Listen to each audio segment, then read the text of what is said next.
in our time, one that's not been seen before and may not ever be seen again. And that is this interruption, you might say, this permeation, I think is the best way to put it, this separation that's been broken down between the internet and real life, where now it seems that anything online can somehow permeate into reality, no matter how obscure or strange or unpleasant to the average normal person. Now it can just permeate into this reality and become an actual real political talking point, which is actually kind of scary to me, because now we have this whole deal with this came out, I think, last week. Hillary Clinton specifically flipping out about Pepe the Frog, which is a green frog meme that's been around since 2004. It's from a comic book called Boys Club, which is actually, it's really funny in its own right. The creator of it is going to vote for Hillary. That's, take from that what you will. But the meme has taken its own course, and really, it can't have a unified meaning. And I think that that's something that needs to be understood about all of these internet jokes, is that most of them don't have a unified meaning. It doesn't have a unified political message behind it. It is whatever the creator made it to be. That can be pro-Trump or pro-Hillary. I've seen pro-Hillary Pepes, and I've seen pro-Trump Pepe. I've seen Trump as as a frog before too. So, these jokes, these internet jokes, are pretty much just that for the most part. So making them into a real political talking point is just a distraction. And that really is what it is. Because you see Clinton now flipping out about the alt-right, this sort of pseudo-imaginary group that it's real, I guess, but it's not like a super PAC or anything. It's real ideologically, but then again, what is its ideology anyway? There's no unified thing. It's kind of like the Tea Party back in the day, except not nearly as tame. The Tea Party didn't really have a unified message behind it, other than just like, we don't want more government. But point towards the Tea Party and explain what exactly that is. You see like a Tea Party Republican who's also somehow pro-war, so that doesn't really make any sense. You look at someone like Ted Cruz, who is fiscally pretty dang conservative, but then on the war angle, not so much. So is he a Tea Party Republican in name only, or is he an actual Tea Party Republican? What is that anyway? The same sort of goes for alt-right, where some people will have a view of what that is, and other people will have a view of what that is. And to me, what it is, and I don't identify as alt-right, by the way. I think that, I don't want to say labels are too, I'm not too good for labels or anything like that. I'm just not sure what I am. I'm having kind of a permanent identity crisis where I know what I believe. So I guess you would describe me as mostly libertarian, to put things into perspective on how I see things. I would probably be seen as mostly libertarian, that borders would probably be a good idea. I tend to mostly agree, like 99% of the time, with Ron Paul. I think he's right about almost everything. But I also have a biblical perspective on things too that governs everything. So that's my worldview in a nutshell. Now, the whole issue with the alt-right thing, though, is that there's, again, not like a unified look at it. But what it means to me is it's mostly young people who are angry at the system we have now and want to make an effective change by actually putting some people in office and by being rough and rude and rowdy. And that's how American politics used to be. They used to be rough, and they used to be very rude, and they were extremely rowdy. I mean, what would people like Teddy Roosevelt, the guy who invented jingoism, what would he say about the modern politician who's afraid of any sort of meaningful insult or any sort of meaningful criticism of anybody? Teddy Roosevelt would not be a very good fan of modern day politicians, and modern day politicians probably don't like him very much either, because he was pretty out there by today's standards, and our standards are kind of messed up, I'll admit. But I don't agree with much of anything Teddy Roosevelt had to say, except a few things. I do agree with what he said about sort of the homogenous nature of America, where adding prefix American just seems to dilute what America is. You're American or you're not. You're not prefix American. And I think that there is kind of an argument for that. There's too much of this I'm a special snowflake kind of mentality going along, where people are so into who they are, that they must shout to the world who they are by giving themselves giant labels that are going to confuse everyone, and then they get upset when you call them by, either he or her, and it's just ridiculous, and everyone knows it, even them, I'm sure, but they're too prideful to admit it, and they'll never back down from it, unfortunately. But that's the state of modern politics. It's gotten so ridiculous that it seems like this might actually be the last election, because everything has gone so ridiculously that I'm afraid of what the next election will look like, because it's so crazy now what's happening with the modern day elections. I'm afraid to see what'll happen next, not because it'll be scary or because it'll be violent or anything like that, just because it'll be so ludicrous that it'll be barely even political, and it's not surprising, actually, considering the way this one is going right now. And it's funny to me too.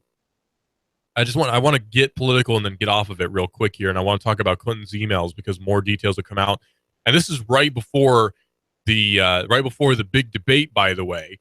And Clinton and Trump are basically head to head, especially if you take away Gary Johnson and Jill Stein from the equation, which they really should be anyway. Take them away from the equation.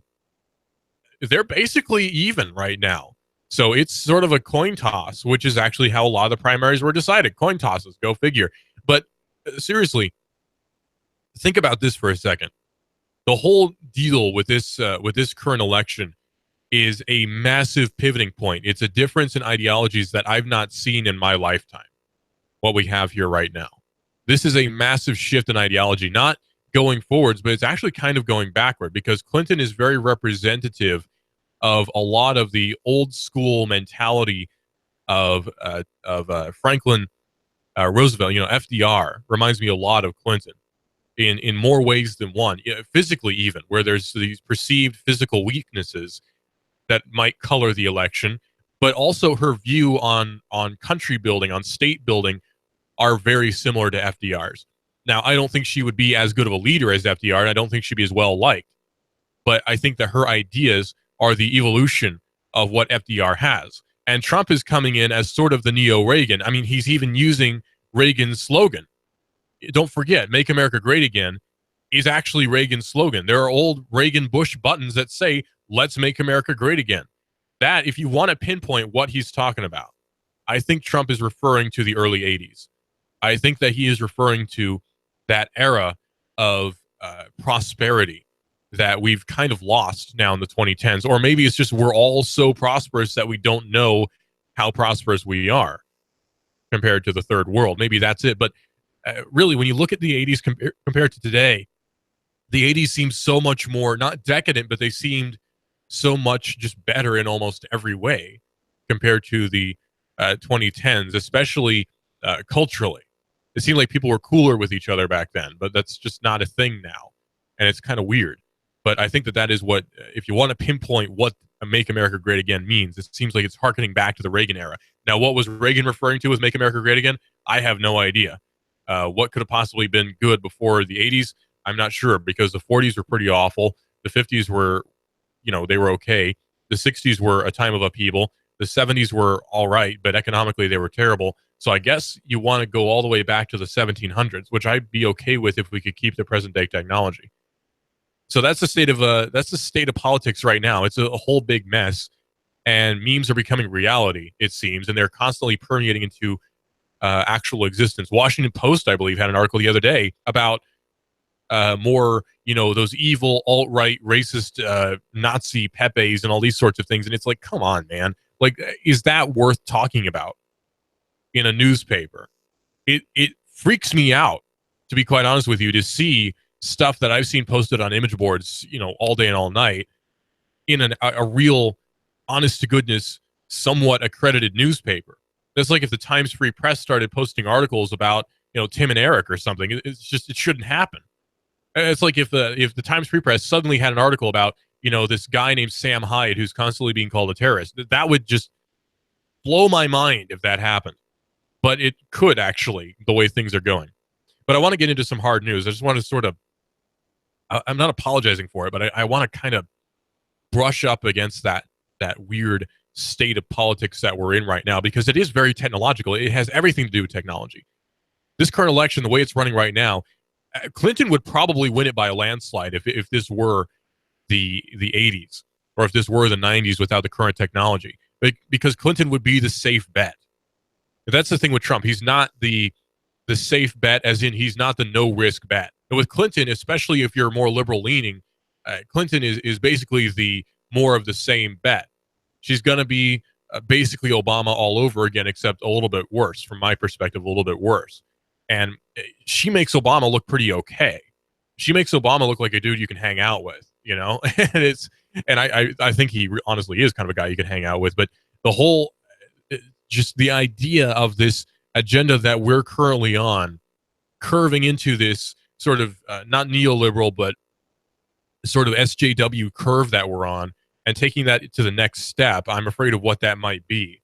I don't think the country would exist anymore if we allow that mentality to rule us, because that's what it is now. Politicians rule us. Unfortunately, we are not the ones who rule ourselves. We're not the ones who govern ourselves, because I don't know anyone who really does govern themselves. Unfortunately, I wish I governed myself. I wish I knew more people who govern themselves, because right now, no one seems to. Everyone's worried about the election. Everyone's worried about what's going to happen next. And everyone's worried about this congressman or this politician doing what they want or doing what they need. And if they're not following the will of the people, then they're not being real public servants. I don't know of any real public servant who still exists anymore, unfortunately. Well, this is interesting coming out now about Clinton. This is from the Washington Examiner, not to be confused with all the other newspapers that start with Washington. Employees at the Platte River Network, the firm tapped to manage Clinton's emails back in 2013, sent emails describing the Hillary cover-up operation after Clinton's staff asked them to begin wiping emails back in December of 2014, almost 2 years ago now. The revelation came in a 189-page FBI docket that was made public on Friday evening, just on the weekend here, amid controversy of the 5 immunity deals extended to aides involved in the case, including one who protected a key employee at Platte River from prosecution. And that's, again, an important thing to note. There was someone there who was actively involved in covering up the emails, actively involved in deleting them, who got immunity from the FBI, and that should not be. Caller, you're on the air on Hot News Talk Radio. What's up? Hey, stud man, it's Confederate Mike, a.k.a. Mike Steele. All right. Want to send my prayers out to James Howard. I want everybody to pray for him today. James Howard is the morning guy of Sunny 92.3. It's our competition, but, it's radio, so it's really not. Yeah. We love all radio. And James was in the Ironman competition yesterday and collapsed, I believe, on mile marker 7 or 9. And that was because of dehydration. I mean, you could barely stand outside yesterday. It was so hot. Yeah. So he's now recovering in ICU, and it's just became conscious. And we wish him a quick recovery. James travels abroad during Thanksgiving, and they do the T.C. Thompson telethon for children with cancer. So he's a great man. He's been in this market forever. Mornings on Sunny. So we just want to wish him a very quick recovery from everyone here at Hot News Talk Radio. So just keep him in your prayers, mention it this hour. And that's all I have to say. All right. Thanks, man. Yeah, keep him in your prayers. That's James Howard from Sunny 92.3. Normally, our competition in monetary speak, but in humanity, not at all. I didn't hear about that. That's really too bad. I've never met him personally, but he seems like such a great guy from everything I've read about him. So James Howard, the ICU, that's terrible. Man, that's really bad. I hope he gets better soon. He does some really good stuff. So James Howard, be praying for him. We'll post more information about that on Facebook as we can. So the revelation, though, about this, about the Clinton emails came out not too long ago now. It's been about 2 years we've known about it, but we've only really known how far it went now. And the thing is, the FBI was never, ever going to prosecute Hillary. That's something that needs to be understood right now. The FBI was never going to do anything about Hillary, because think about who the director of the FBI is right now, James Comey. Good old Jimmy Comey. Now, the thing with James Comey is he was actually, believe it or not, working with Hillary not too long ago on something called the HSBC. Now, that's a bank. And guess who was involved in the HSBC? Hillary Clinton, believe it or not. She was actually an attorney for the HSBC, and it got caught up in a huge money laundering scandal way back in, I think, the 80s. And, of course, James Comey was on the board at the time. So he and Hillary, if they're not friends, they're at least acquaintances. But HSBC got cut a really good deal by a particular New York attorney. It was basically a sweetheart deal. They basically had to do nothing at all, despite the fact that they were money laundering, which is a very big crime, especially in the 80s, because it was probably for drug runners or arms dealers to the Middle East or to South America back then.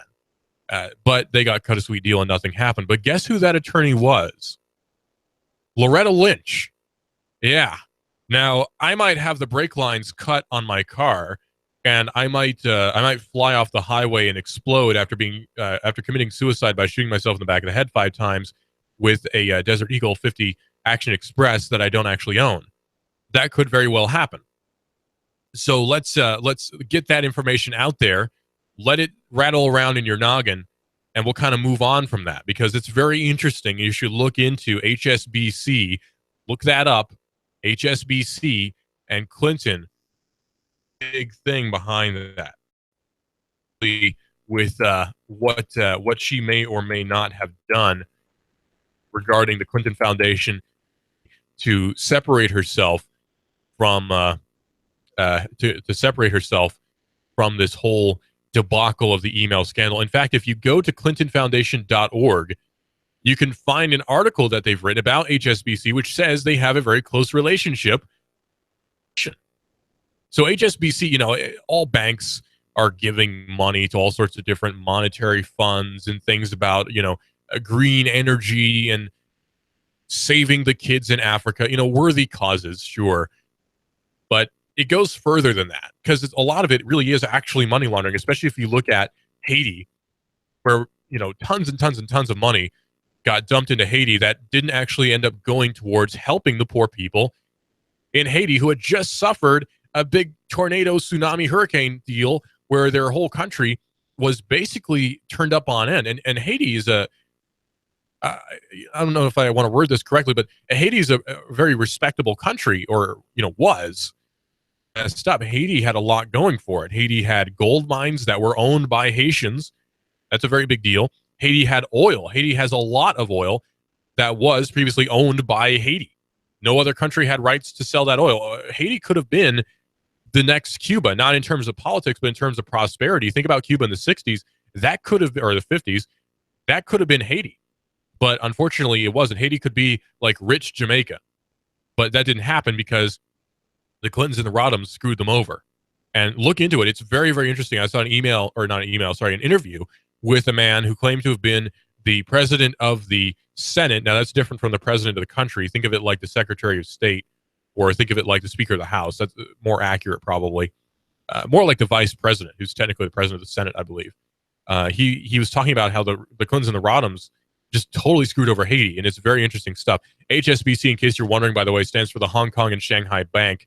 It was founded in 1866, 150 years ago, according to Wikipedia, and it's now a huge, huge, huge investment bank, but it came into notoriety because of its involvement with money laundering for Mexican drug cartels, which back then, of course, Clinton was involved with it. So Clinton at least had to know the company she was working for was laundering money for the Mexican drug cartels, and yet, for some reason, she decided to defend them instead of saying, look, I can't do this.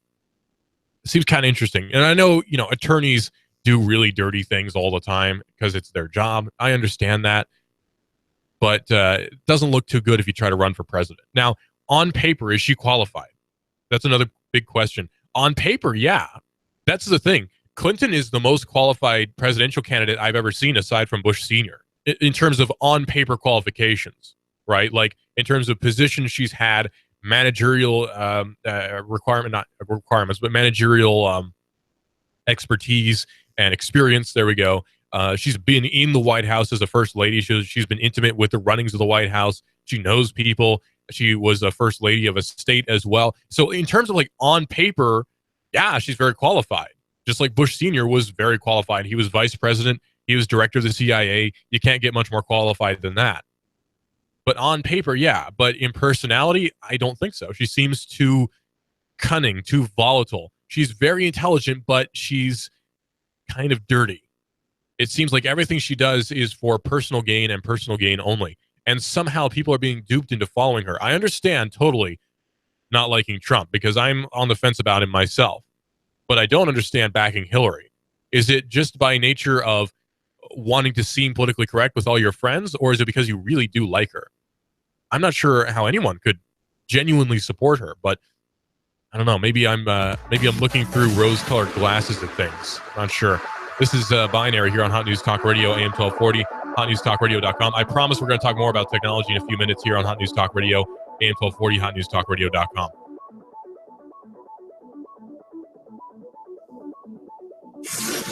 You give us 12 minutes and 40 seconds, we'll give you Chattanooga and the world. News Talk 1240. Truex Jr. is off the pace and he is headed to the pit lane. Elliott Powers around the outside. Michael McDowell pops the right front tire. Here's Martin Truex to the bottom. Blaney blocks him off too. Meanwhile, Chase Elliott went 4 wide on the back straightaway. They're side by side for the lead. Hear it live on Chattanooga's official NASCAR radio station. Hot News Talk 1240. The voice of NASCAR. MLS 2239. Listen up, y'all. Ben Phillips Home Rate Mortgage, 805-9100. I'm in the business of saving people money. And if you want to save money, pick that cell phone up right now. 805-9100. I received a call that I won't forget. A family of 5. The husband's a TVA engineer. Financial stress was rising from medical bills and children in college. We lowered their rate, paid off their bills, and saved them $800 per month. Now they're living stress-free. And the best part is this. They're skipping 2 payments and paying off their home 7 years faster. It's easy, and you can do it too. It just takes 10 minutes, 1 phone call to 805-9100. There's no cost and no obligation. So why wouldn't you call 805-9100? Or if you're at your desk like me, get a quick quote at homeratemortgage.com. That's 805-9100 or homeratemortgage.com.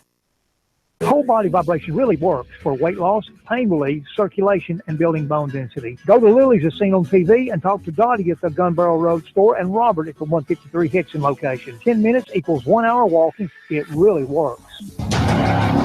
Cash, cash, cash, and more cash. Rick Davis has the cash. Rick Davis will give you top dollar for your gold, silver, diamonds, and coins. You'll get international prices. It's like he's giving away money. And top dollar for your gold, silver, diamonds, and coins. There he goes. More cash out the door from Rick. Rick Davis will give you top dollar. Top dollar for your gold, silver, diamonds, and coins. Cash, cash, cash, and more cash. Rick Davis has the cash and diamonds. Rick Davis will give you top dollar for your gold, silver, diamonds, and coins. 5301 Brainerd Road. You know where it is. Cash, cash, cash, and more cash. I'm blowing everything up. We're starting over. I'm doing a new show. I want guys who push it to the middle of the table and go over the top. Take a risk, fail miserably. I'm right, and I'm not wrong, and I'll never back down. Conflict works. Allow it. It's The Herd with Colin Cowherd. Right here and everywhere. Noon Eastern. You give us 12 minutes and 40 seconds, we'll give you Chattanooga and the world. Hot News Talk 1240. Hot 1240 Hot News Talk Radio with your Hot News Now update. The weekend ended with violence here in the Tennessee Valley with a man shot, another person stabbed in the neck, and a boy in critical condition after an argument at City View Apartments on Cityco Avenue. Amazingly, the person who was shot and the person who was stabbed are expected to recover, but the young boy is in critical condition and no suspect has been arrested. A woman was walking down Dodson Avenue early Sunday morning when she heard a gunshot and discovered that she had been hit in the leg. She drove herself to the hospital. She's been cleared for release. The suspect is still somewhere on the loose. 45 separate cases of car burglary may have been solved with just 3 arrests. That's what the Chattanooga police believe. Arthur Donahue, George Condra, and Stephen Anderson are all 3 defendants in this case, and they spread from Hickson to downtown Chattanooga to Tiftonia, East Brainerd, even to North Georgia. Police believe all 3 people are responsible for these 43 different car break-ins. If it's going on in the Tennessee Valley, it's going on Hot 1240 Hot News Talk Radio. Like us on Facebook and get us on Noogaradio.com. You give us 12 minutes and 40 seconds, we'll give you Chattanooga and the world. Hot News Talk 1240. Except partly cloudy, hot and humid weather out there through the afternoon. Highs upper 80s. An isolated shower storm, though, will move through. Tonight, a little cooler overnight, lows near 60. For Tuesday, a return to autumn, highs 80 to 83 with more sunshine and pleasant weather through the midweek. Dr. Ron Phillips has released the most important book he's ever written, The Unraveling of America. He pulls back the curtain and exposes those who are pulling the strings and unraveling the fabric of America. Available at Amazon or ronphillips.org. And I'm Sourcine 12's Chief Meteorologist Patrick Moore. On AM 1240, Hot News Talk Radio. I was thinking the other day about the patent system and how it seems to be, kind of messed up, actually. The patent and copyright system especially seem to be rather, screwed up. And here's why. Now, I'm an advocate for going back to the past in a lot of ways, not technologically by any means, never. But I mean, going back to the past in terms of ideology, not with music so much, because music in the 1700s was pretty awful, but in terms of how we handle business, how we handle international deals, how we handle business corporations, that sort of thing, really we should go back to the Constitution with a lot of that. And the whole debacle that's going on right now with the EpiPen is a exemplary example of that. It really is just the prime example of why the patent system is broken horribly, badly, beyond repair. Well, it's not beyond repair, but good luck getting it back to where it is, because Walt Disney would sue the crap out of you. But think about this.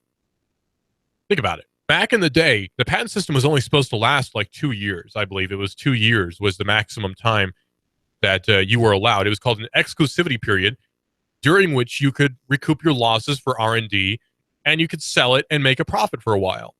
And that worked for a long, long time. From like the 1700s up to the early 1900s, I believe, that patent system stayed the same. Now, if you have a patent, it lasts for like 100 years. It's ridiculous. But think about this. If that exclusivity period thing was how it was now, the EpiPen disaster wouldn't be a disaster. It wouldn't even be an issue, because there'd be so many companies manufacturing EpiPens or variations of it, epinephrine delivery devices through the epidermis. It wouldn't even matter. It wouldn't, because there'd be hundreds of different companies potentially making EpiPens. And if you still want to involve the FDA, yeah, sure, they all need to be FDA approved. And you'd have to assume that there's no corruption on the side of one company coloring the thoughts of the FDA, which certainly probably would happen. But that's just something that goes along with the process, right? That's something that has to happen. Not has to happen, but something that just inevitably does happen when you have government involvement in anything, really. But think about this. Think about it for half a second. What if the patents only lasted 2 years? Now, yeah, some businesses would go out of business because of that. Because their whole business is no one competing with them, which means they have a bad business model. If your business model is based on no one competing with you, you have a bad business, quite frankly. In radio, we have lots of competition, and yet we still prosper somehow. Isn't that weird? Radio is one of the most cutthroat businesses when it comes to competition, despite the fact that we all make money. We're all making a good amount of money in radio, but there's fierce competition. How does that work? So obviously that shows that radio, there's no patent on radio itself. There's no patent on radio delivery. So then why do we even worry about the whole patent thing? Why do we even care about patents being a thing? Why do we even care about 100-year patents? They should just be 2 years and get it over with. Because this whole crisis wouldn't happen. Think about the whole deal with Martin Shkreli. He had that Daraprim, I believe it was called, the AIDS medication that he was selling for ridiculous amounts of money. But if Daraprim only had that patent for 2 years, if his company only held the patent for 2 years, and then other companies could come in and start selling Daraprim or variants of it, generic versions of it, there'd be no problem. There'd be absolutely no problem whatsoever. And yet, for some reason, our patent system is so broken now. It's been so corrupted, eventually, over time, by federal interest and by money interest, lobbying, ruins everything. It's eventually gotten to the point where the patent system is not working for the people. It's effectively working against them. It's working for, the fat cats and all those people. And there's nothing wrong with fat cats, but it's working directly to benefit them and really no one else. And that's not how America was designed. It really isn't. The U.S. was designed on the principle that all men are created equal. Right? Now, all men can, while they are created equal, can achieve better monetary status. But in the eyes of the state, everyone is equal. Now, if you make it so that something is prohibitively too expensive for the, I'll say lowest class, but I don't mean that derogatively, but for someone who is way poorer than the median.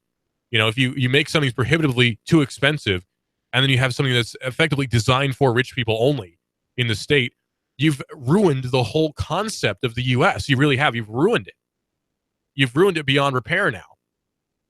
One prime thing that I want to point at is gun licensing. Now, you're going to think, oh, look, he's a gun nut. Well, yeah. But think about this. Think about this for half a second. This is something I was thinking about the other day. Back in, I believe it was the 1930s or 1920s, they passed the National Firearms Act. And part of that was you had to register a machine gun. You couldn't buy a machine gun anymore. You know, back in the early 1900s, like 1910, you could buy a machine gun at the present day equivalent of Home Depot, right? You could go to, or the 1910s equivalent of Home Depot. Like, imagine going to Lowe's or your local grocery store or your local hardware store and buying an AR-15. You can do that, actually. But imagine buying a full auto AR-15. Now, that's pretty impressive. That's pretty cool, actually. But back in the 1910s, you could do that. You could go and buy a Thompson submachine gun for, $50, which is the equivalent now like $1,000. But you could go and do that. Well, then, the government got kind of upset about that because mobsters were buying them up like it was candy, and police weren't doing a very good job of stopping the mob because they, it's not really the police's fault. It's just the mob was really good at crime. So the government set in these restrictions about only people who can afford the $200 tax stamp can buy a machine gun.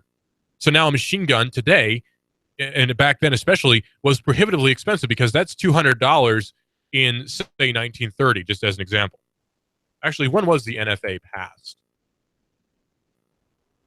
It's the National Firearms Act, a bill or an act which was passed by the government. It was passed in, just show me the day. Come on, Wikipedia. It was enacted on, and then it cuts off. But the National Firearms Act was basically designed to control the mob. Way worse. It was also evolved into the Gun Control Act of 1968, but it was enacted on June the 26th, 1934, and it was modified beyond that. But it made it so that you had to pay an excise tax on the manufacture of certain firearms, but then buyers had to then pay a tax on the buying of that particular firearm, and it eventually led to the creation of the Bureau of Alcohol, Tobacco, Firearms, and Explosives, the BATFE, or all of my favorite things in one agency. Because I love alcohol, tobacco, and firearms, and explosives too. I love all of those things. So there's an agency just for that. Now, what's $200 in 1934 compared to today? Let's see.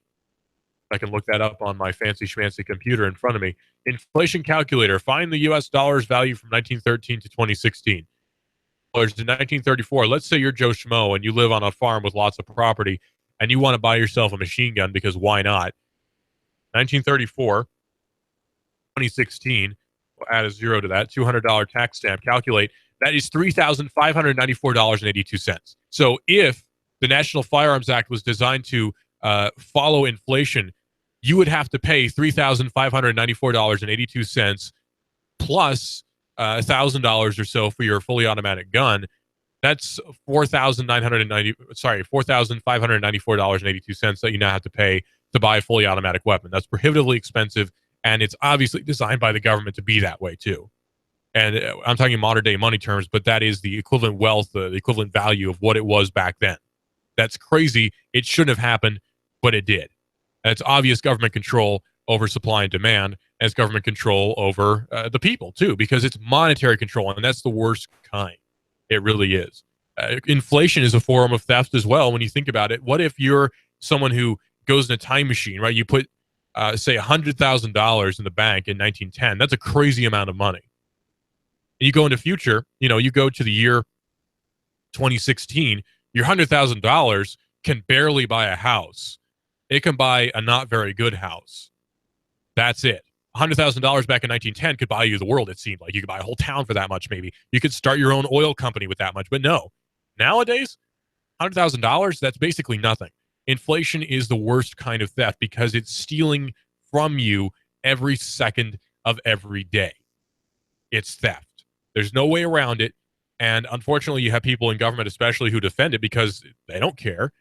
They can just print more money. Government could just acquire more money. The best way around that, as we all should know, is, of course, buying commodities or buying real physical tangible items like gold or, guns, which hold their value quite well. That's the best way to to hold your value, or assets, property, but property fluctuates quite a lot too. It's it's all a big mess, I suppose. It's all a big mess when it comes to economics these days. The system is so broken that it's hard to tell how broken it actually is, because it's so bad now. It's hard to actually discern how bad it's gotten. You've seen the whole debacle with the lithium-ion batteries that's happened. Amazon had a problem just the other day with lithium-ion batteries that they flew in an airplane, which is very, very illegal now, especially these kinds of lithium-ion batteries. You remember the whole debacle with the Samsung Galaxy S7, which basically only happened because Samsung was trying very hard to compete with Apple and release the Samsung Galaxy before Apple released the iPhone 7. It kind of worked, but it ended up worse for Samsung because you had the whole exploding battery problem. Well, Amazon UK Services Limited has been fined £65,000 for attempting to ship dangerous goods on passenger planes, including lithium-ion batteries and aerosols. The retailer was found during sentencing at Southwark Crown Court last week to have breached 4 UK civil aviation rules for the offense of causing dangerous goods to be delivered for carriage in an aircraft. The offending items included spare batteries for mobile phones or tablets, as well as a can of Dove deodorant and a hair mousse made by Tresem, I believe, which were sent on a mixture of domestic and international flights, according to Press Association. Each item was intercepted by staff working for Royal Mail or UPS during routine screening between January 2014 and June of 2015 before they could be transported. You'd think, it's funny how many things are illegal to ship over air. And it's funny how many things actually are legal. You can carry a gun, more or less, on an airplane. Now, you can't carry it on your person, but you can put a gun in a locked carry-on bag if you're flying domestic, which is actually kind of cool when you think about it. It's actually kind of neat. But you can't, get it out in a hurry. It has to have a TSA-approved lock and a TSA-approved box. It has to be in a TSA-approved, a place inside the box. There's all sorts of little restrictions on these things. Now, nowadays, politics have gotten to the point where if you are a conservative, you can be completely ostracized from certain businesses. Now, in radio, it doesn't really matter because everyone has a different political opinion, and we're used to arguing with people basically all day. So dealing with people who are different from us is really not a big deal to us.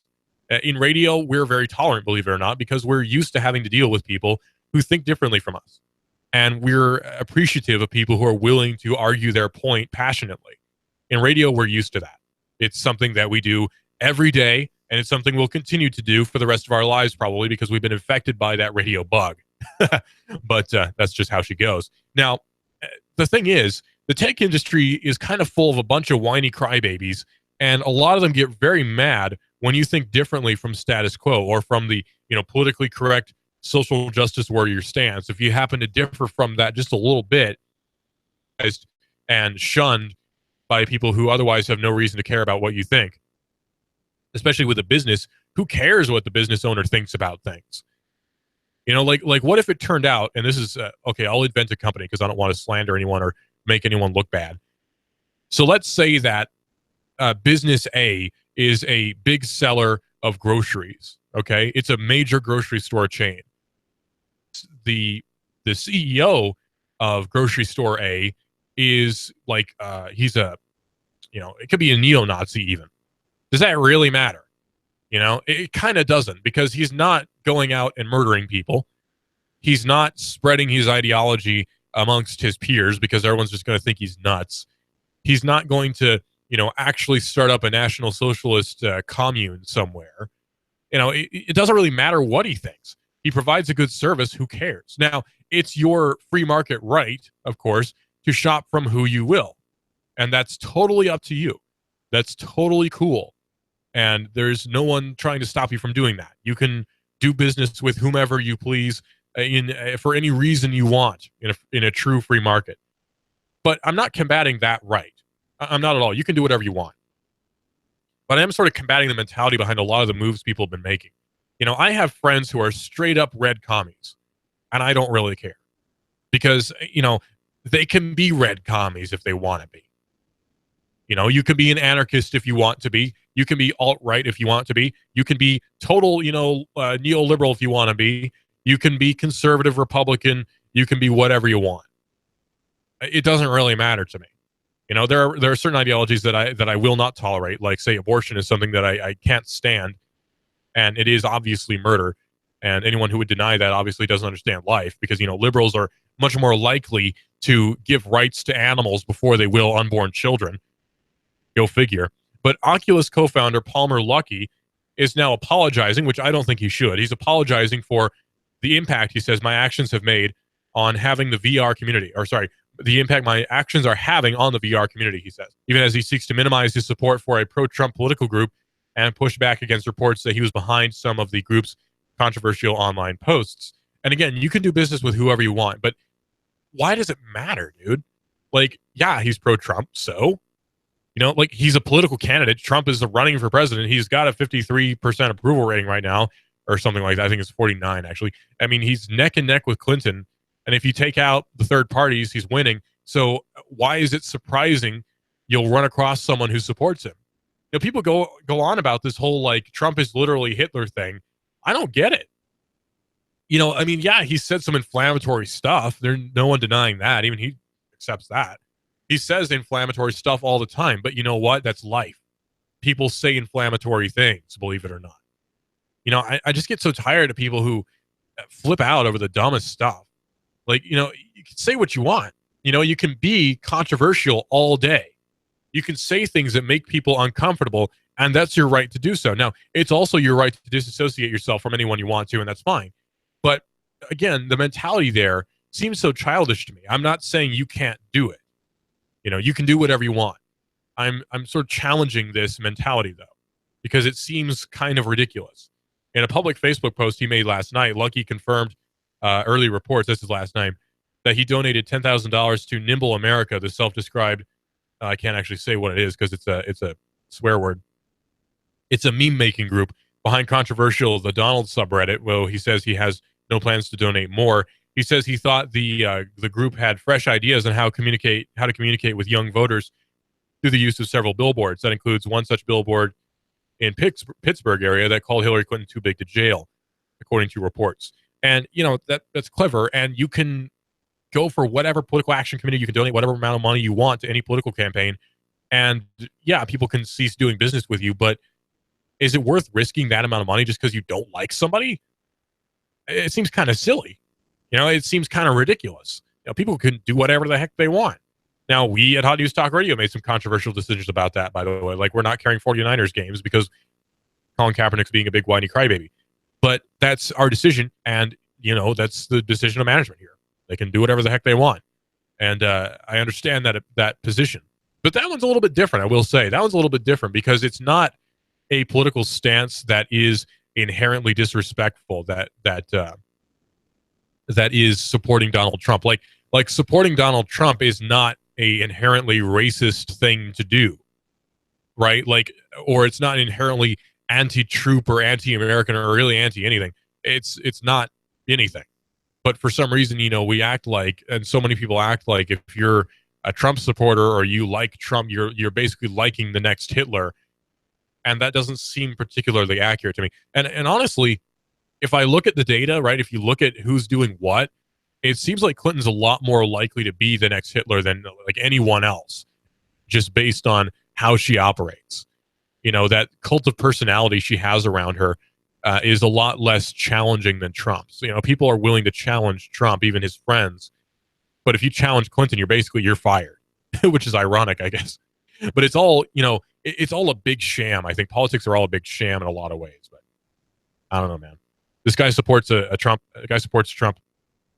And for some reason, that means no one can ever do business with him ever again. Seems a little bit weird. Now, the movie industry, in case you didn't know, is basically shooting itself in the foot. The movie industry right now in Hollywood is doing so many wrong moves that I would not be surprised if the movie industry just collapsed tomorrow. Honestly, I would be happy if Hollywood went away for the rest of forever. But unfortunately, it's probably not going to happen within the next 20 years. But Hollywood is already killing itself pretty badly right now. What it's doing is extraordinarily stupid.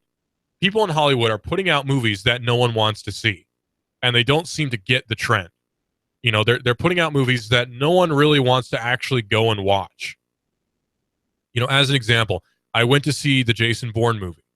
It wasn't very good, and it didn't do very well in the box office. Well, okay, you know, not every movie works. That's okay. But think about movies like Ghostbusters. No one wanted a Ghostbusters remake, but Sony Pictures spent a huge amount of money on marketing to try to really, you know, meme push this movie into people's minds, and it just made people resistant. It made people angry because people recognize when a trope is forced, right? They call it forced memes. People recognize when something is being forced into their heads, and we don't like it. We don't like things being jammed into our heads repeatedly, you know, in a non-organic way. And I don't think Sony Pictures will ever understand meaningful online marketing because, again, the whole feminist uproar just made the movie more unappealing. It made me not want to go see Ghostbusters even more because you had a bunch of people yelling, you're sexist if you don't see Ghostbusters, and you're sexist if you're upset that there's a Ghostbusters remake. You know, that just ruins everything, essentially. I might have gone to see it if it wasn't for all that. Now, it doesn't help that I really don't like Melissa McCarthy. I don't think she's very funny. I have never liked anything she's been in. I think she's a nice lady, but I'm not a fan. Leslie Jones seems, you know, she seems like a cool lady, but I don't think that she's particularly funny. And that's just me. You know, I can think whatever I want. And I know there are a lot of people who think she's really funny, but Ghostbusters is just not a movie for me. But again, if you tell me that I'm sexist for not wanting to go see it, that just makes me not want to go see it even more, because I'll just prove to you that, yeah, you know, I don't care what you say. I'm not going to go see it. Big whoop. You know, make me go see it. So that was a whole big flop, and Sony Pictures lost a ton of money off of that. But now the Marvel movies are starting to not do very well, and now Pixar is starting to lose money too. Finding Dory did not do very well at all. People forget that it came out, but it did, and it didn't make a whole lot of money. You know, Pixar is starting to lose money, and that's a problem. When Pixar starts losing money, you know the industry's in trouble, because Pixar's been the sure thing for so long now. For like 20 years now, Pixar's been the sure thing, and suddenly things aren't going too well for it. That's a big problem. People aren't wanting to watch crappy movies anymore. You know, Seth Rogen movies aren't doing very well. Adam Sandler movies keep flopping, even though he's one of the highest paid actors in Hollywood ever. The movie industry is crashing because it's not intelligent. You notice intelligent movies do pretty well. Interstellar did great. Inception did a really good job in the box office. I know those are both Nolan movies, but intelligent movies tend to go over pretty well. But stupid movies don't, because you're insulting your audience with a stupid movie. You're just insulting your audience. And it's not smartly stupid either. Like True Lies is a pretty dumb movie, but it's a smart dumb movie. It knows that it's following all the tropes. It knows that it's being a pretty silly movie. And that's what makes it fun. Like Commando, another Arnold movie. It knows that it's a stupid, silly movie, but that's what makes it great. You know, those movies are great because of that. They're cult classics because of that. You know, they're not bad movies. They're just silly bad movies. You know what I mean? Like they're endearing. None of these movies are endearing. They're just yelling at you to watch them. I don't want to go watch it if it's going to make me do it. So Hollywood is losing an insane amount of money. DC's losing a lot of money.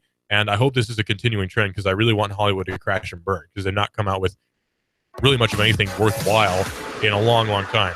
This is Binary here on Hot News Talk Radio, AM 1240, hotnewstalkradio.com. Colin Cowherd, one of the best sports shows on the planet, coming up next here on Hot News Talk Radio.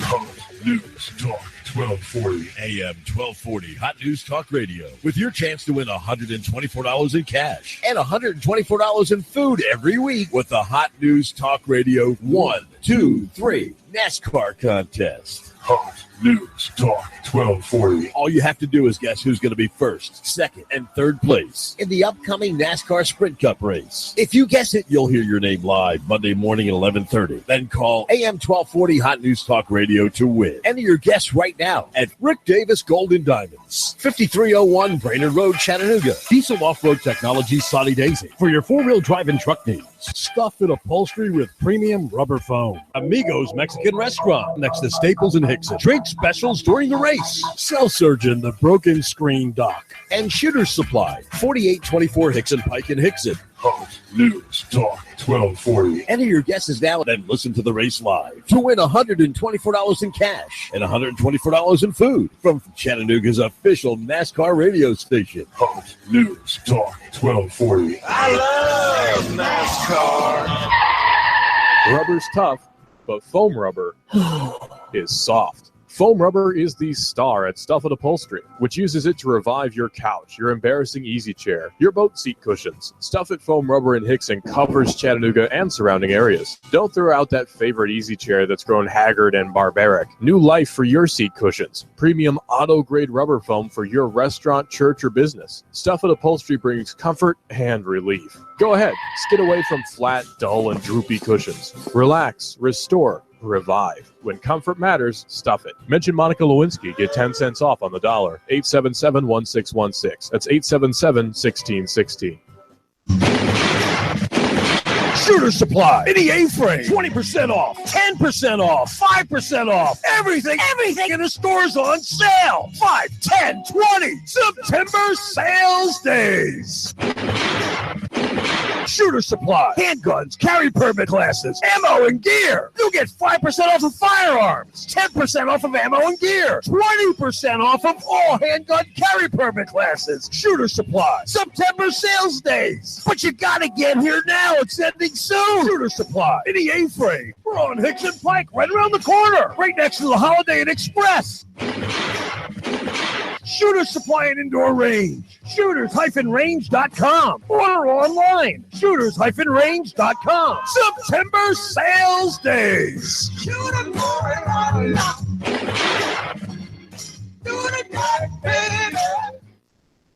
Hi, this is Eric Pelton, Tax Services, Accounting, Cash Flow. We're small business specialists. I've been helping families and businesses for 35 years.